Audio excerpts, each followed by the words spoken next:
você tem alguma meta financeira de patrimônio? Tipo, eu quero me tornar bilionária. A gente poderia abrir aqui pra galera top 3 ações que você tem hoje em carteira. Por que a Klabin ela se destaca entre as outras e principalmente qual é a utilidade de tudo aquilo que a Klabin traz aí?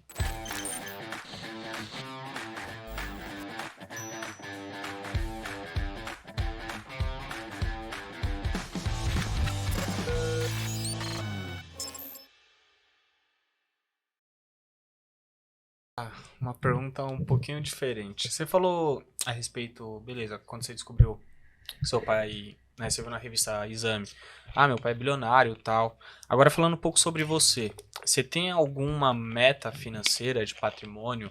Tipo, eu quero me tornar bilionária, ou não sei se já tá também, né? Esse porém aí. Ainda não sou Barsi pai, ainda não cheguei Mas lá. assim, uma meta financeira que você estipulou, às vezes até para sua aposentadoria, como que você enxerga essa questão de meta mesmo financeira? Uhum. Eu pergunto isso porque, com certeza, o Rodolfo e o Vinícius veem diariamente pelo Favelado Investidor também. Muitos seguidores perguntando a respeito disso. Pô, Murilão, qual é a sua meta para 2022? Janeiro tá chegando, aí sempre tem aqui, ó. Qual é a meta para esse ano? Uhum. E aí eu queria saber a sua visão a respeito disso. Né? Quais metas que você estipula? Legal. Eu não tenho uma meta em patrimônio, até porque boa parte do meu patrimônio está em bolsa. Uhum. Então, estando em boas empresas, o que eu acredito é que no longo prazo não existe limite para onde esse patrimônio possa chegar. Né? Quanto mais exposto você está a isso, claro, de novo, dependendo da qualidade das empresas que você está, do reinvestimento, do seu comportamento, é um caminho natural você ter um patrimônio alto lá na frente. Né? Não tenho pressa em relação a isso. As minhas metas são sempre em relação à renda. Hoje, se eu quiser, eu não preciso mais trabalhar. O fruto dos meus dividendos já me daria o suficiente para eu viver assim. Não com muitos luxos, mas, confortável, alugando uma casa legal, viajando umas 2 vezes por ano, um carrinho, entendeu? Uma vida digna já me... Basicamente, eu já poderia me aposentar hoje. Não gosto dessa palavra porque não penso em parar de trabalhar nunca, porque Deus me livre e guarde, né? Não consigo pensar nisso. Então, as minhas metas, assim, tanto as de longo, né, quanto as de curto prazo, é sempre em relação à renda que eu quero obter com este patrimônio que eu estou acumulando. Porque, de novo, o patrimônio não tem como prever, né? Pode oscilar tanto para cima quanto para baixo. Então, hoje eu tenho uma meta de chegar, de receber 1 milhão em dividendos por ano. Um pouquinho menos que meu pai, né? Não é por dia, né? 1 milhão é e 15 por dia. Ainda não é por dia, é por ano. Mas, cara, quem recebe, no Brasil, 1 milhão de dividendos por ano? Entendeu? Eu tenho 28 anos, né? Então, acredito que no ano que vem, se tudo continuar como está, eu devo atingir essa meta. E aí, essas metas, para serem cumpridas, têm que se desdobrar em metas em quantidade de ações. E é por isso que a gente torce pra bolsa cair. A gente tava até conversando, daqui a bolsa vai subir. Eu falei, pelo amor de Deus, você para com essa palhaçada. Eu quero que fique pelo menos aí onde tá, porque eu quero atingir a minha meta cada vez mais rápido. Então, quanto mais barato você paga pelas suas ações, mais rápido você atinge essa meta. Então, hoje eu tenho uma meta de chegar em 250 mil ações de Santander. Tenho 100 mil, faltam 150. Acho que pelo menos em uns 3, 4 anos eu atingo essa meta. Só essa ação me pagaria, pelo menos, em média, ao ano, 250 mil reais. Então, já seria aí 1/4 da renda estimada que eu tenho. 25% da meta. Exato. Então, percebam. Então, percebam. São metas concentradas também, né? E eu considero que eu tô no início ainda. Eu tô desde 2008 na bolsa, mas... Assim, os períodos em que eu me recordo de fato de, tirar dinheiro do bolso, tomar as minhas decisões, foi quando eu comecei a trabalhar com isso, ter contato na faculdade, enfim, foi em 2012 para 2013. Que, assim, hoje, olhando para trás, foi uma excelente época para eu começar, porque o governo Dilma, você teve ali vários solavancos, só que quando você tá vivendo aquele momento, cara, você não tinha esperança. Você achava que o país ia explodir, entendeu? Já era o Brasil. Puta merda, o que eu tô fazendo, né? Então, assim, por várias vezes eu duvidei que isso daria certo, né? E, infelizmente, a gente só acredita que dá certo, quando vê o patrimônio subir, quando você vê a renda, né? Quando você vê a renda pagando seus boletos. Então, hoje tenho plena convicção de que funciona e pretendo seguir nesse caminho aí o máximo de tempos enquanto Deus permitir. Certamente quem tá nos assistindo aqui e entende a sua metodologia de investimentos e tudo mais, e todo o seu histórico, deve querer saber do outro lado, né? Poxa, você falou aí da sua meta de Santander. A gente poderia abrir aqui para a galera top 3 ações que você tem hoje em carteira, mais no sentido da gente falar um pouco mais sobre esses projetos, até mesmo debater um pouco sobre setor e afins, porque é sempre aquela questão, né? Não é só o ticker. Tem que ter um porquê para você investir naquele negócio. Ele tem que ter um diferencial. E quem sabe, a Luíse tem aí um checklist, né, de tudo aquilo que ela analisa nas empresas e tal, para escolher esses negócios, mesmo que eles tenham setores diferentes, eles vão ter ali características similares para que você possa, de certa forma, tomar essa decisão. Então, Lu, se você puder compartilhar aqui com quem está conosco, né? Quais são as top 3 hoje da Luíse e por quê? Digo, claro. Até abri aqui meu aplicativo. Quem sabe faz ao vivo, né? Sim? Abri aqui meu aplicativo do AGF+, para mostrar para vocês. Gosta, né? sim. Como que a gente divide? A gente tem uma classificação de empresas que são as empresas BEST, que é bancos, energia, seguro, saneamento e telecom, que é o feijão com arroz de quem quer fazer uma carteira previdenciária.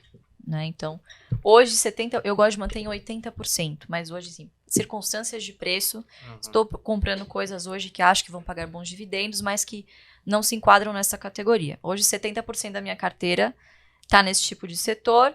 Aqui, ó, maiores dividendos. BB Seguridade, a primeira, é basicamente 28% da minha carteira hoje. Já foi muito mais. Eu já tive quase 40%. Mas aí fui comprando outras coisas, foi subindo. Então, assim, percentual de quanto uma empresa vai ser responsável da minha carteira, não me importa muito, porque é algo que muda a todo momento. De 6 em 6 meses, isso vai mudar. Então, a cotação subiu bastante, mas, por outro lado, eu parei de comprar, tirei o pé e acelerei em outras, né, Santander, em outros bancos, enfim, outras empresas que acabaram caindo e hoje estão subindo de relevância na minha carteira. Então, hoje, falando por setor, seguros 28%, bancos também 28% e energia 11%. O resto está dividido ali em saneamento e outras empresas. Mas a top 5 pagadoras de dividendo: BB Seguridade, Santander, Banco do Brasil, Taesa e Petrobras. Uau. Animal. Fantástico. Por exemplo, Klabin, a gente está vendo o cenário dela hoje, a gente viu aí, de certa forma, a celulose como um todo indo para patamares um pouco mais elevados, e isso ajudou a empresa.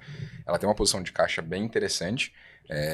O mercado, de certa forma, né, com juros lá embaixo, lá, caraca, esse caixa todo aí vai deixar onde? E agora você vê que esse caixa ele pode ser bem otimizado até mesmo em aplicações financeiras. Então eu queria que você falasse um pouquinho sobre esse case aí. Tiveram outras empresas que até mesmo abriram capital em bolsa, como a Irani, tem outras similares, a bem dizer, no mesmo setor, como a Suzano e afins, mas por que a Klabin ela se destaca entre as outras e principalmente qual é a utilidade de tudo aquilo que a Klabin traz aí? Legal. A Klabin é uma empresa muito difícil de classificar, inclusive no setor de celulose e papel. Por quê, né? Ela teve acho que a aptidão de diversificar bem as suas fontes de receita. Então, qual que é a vantagem da Klabin? Uma das principais que eu vejo. Ela é completamente verticalizada. Desde a semente que ela planta, é lá no laboratório que ela vai modificar geneticamente para que essas árvores tenham um padrão, até as florestas, né, o segmento florestal, segmento de celulose, segmento de papel e cartões, segmento de embalagens. Então, ela pode, no meio do caminho, decidir, aqui, a celulose está em alta, eu vou vender mais celulose e vou beneficiar menos produto, vou levar menos produto para o fim da cadeia. Celulose está caindo, o que eu vou escolher? O que tiver me dando maior margem, o que tiver a maior demanda, eu preciso otimizar aqui a minha estrutura de capital. Eu paro de vender um pouquinho de celulose, pego essa celulose, transformo em papel cartão, e daqui eu vou para a embalagem ou eu vendo para o cliente aqui. Então, ter essa flexibilidade de escolher preço, escolher os mercados que estão dando melhores margens, é uma grande vantagem para uma empresa que é comoditizada, porque ela não vai ficar tão à mercê da celulose, que é extremamente volátil. Né? Então, diferentemente da Suzano, que boa parte das suas receitas é exportação pura de fibra curta, fibra longa, e é isso. Inevitavelmente vai sofrer conforme os ciclos. Né? E o ciclo de baixa, ele também, inevitavelmente, chega.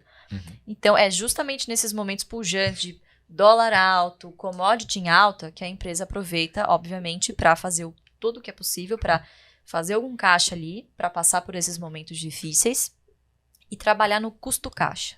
Então, as empresas vencedoras, principalmente commodities, são aquelas empresas cujo custo caixa é previsível, é o mais, o mais controlado possível. Então, ter essa